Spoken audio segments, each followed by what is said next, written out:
I'm Town Manager Patrick Banger, and today is Monday, September 28th. The first week of October is Fire Prevention Week in Gilbert. The goal of this week is to raise fire safety awareness and help ensure your home and family has a plan and is ready for the unexpected. Be sure to follow along on Gilbert's Fire and Rescue social media channels for tips and tricks from our fire department on how best to practice fire safety.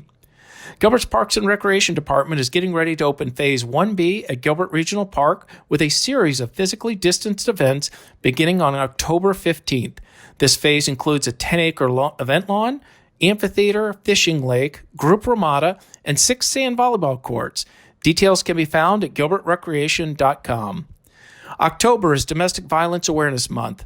Throughout the month, we're encouraging employees and our residents to spread awareness by wearing purple and placing a purple light outside their home or business. The town will also host its annual supply drive for organizations that help those in need. Details for the month's events and resources for victims of domestic violence are all available on our website at gilbertaz.gov/DVAM. October is also Manufacturing Month. Throughout the month, Gilbert is celebrating the vital work of our manufacturers and inspiring our future skilled workforce. Gilbert is home to over 150 manufacturers and has over 3,000 manufacturing jobs. Learn more about manufacturing in Gilbert at gilbertedi.com/manufacturing. Stay tuned on updated Gilbert news and events by following us on social media and through our website at gilbertaz.gov.